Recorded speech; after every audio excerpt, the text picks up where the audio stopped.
உலக மக்களே வணக்கம். இப்போ நாட்டு தக்காளி உடஞ்சி போகுது என்று விவசாயம் பண்ணுறதில்ல. இந்த அரசியல்வாதியை விவசாயத்துக்கு 6000 கொடுக்குற, இப்போ முட்டையில் எப்படி உடையாமல் வருது? தக்காளி வச்சு முட்டை வச்சு கொண்டுக்கிறாங்களா சார்? இந்த மாதிரி தக்காளிக்கு நீங்கள் கூட செஞ்சு கொடுத்துருக்கலாம்ல.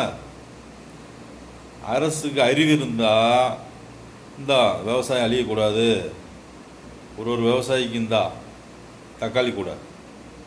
எப்படி கூட? முட்டையை பார்த்துருக்கீங்களா எப்படி வருது? இந்த மாதிரி செஞ்சு கொடுத்து, இந்த ஒரு விவசாயி வச்சுருக்கீங்களா, தோட்டை வச்சுருக்கீங்களா, காட்டுங்க, உங்கள் பத்திரத்தை காட்டுங்க, இந்த அவங்களுக்கு கூட. இதை செஞ்சு கொடுக்குறது தான் சார் புத்திசாலித்தனம். ஒரு விவசாயமோ ஒரு தொழிலோ எதுவும் அழியக்கூடாது. அது எவ்வளோ சார் வரும்? ஒரு விவசாயி தக்காளி கூட நீங்கள் செஞ்சு கொடுக்கலாம்ல. தக்காளி உடஞ்சி போகுதுன்னு அழிஞ்சு போகுதில்ல. எந்த விவசாயம் அழியுதோ எதனால் அழியுது? மக்களுக்கு எது நஷ்டம் வருது? இந்தா அது எவ்வளோ வரப்போகுது பணம் சொல்லுங்கள். இது நீங்கள் செஞ்சு கொடுத்துட்டாலே விவசாயம் வாங்கிக்கிடுவாங்களே. என்ன சார் அரசியல் பண்ணுறீங்க? திமுக அரசு, அதிமுக அரசு, பிஜேபி அரசு, காங்கிரஸ் அரசு, இந்த பேர் தான் இருக்க தவிர வேறு எதுவுமே இல்லையே. சொல்லுங்கள்.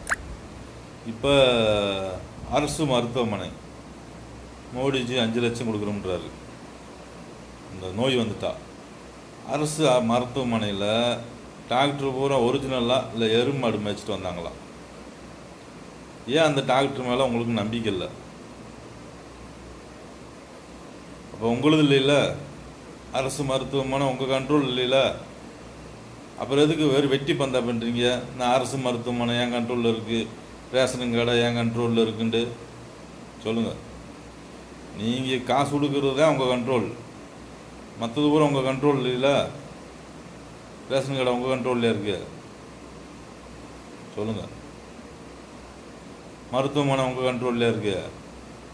அப்புறம் எதுக்கு சார் வெட்டி பந்தா பண்ணுறீங்க? மக்களை அப்புறம் ஏமாத்துறீங்க. ஒழுங்கான வரவு செலவு வைக்கிறது இல்லை. இங்கே மருத்துவமனை, அரசு மருத்துவமனை இருக்குல்ல, அங்கே இருக்க டாக்டர் பூரா ஒரிஜினலாக இல்லை எருமாடு மேய்ச்சிட்டு வந்து அங்கே வேலை பார்க்குறாங்களா? முதலமைச்சர் சொல்லுங்கள், பிரதமர் சொல்லுங்கள். அவங்க தனியார் மருத்துவமனை லைசன்ஸ் வாங்கி எல்லாம் பார்க்கலாம், அரசுக்கு லைசன்ஸ் தர மாட்டாங்களா?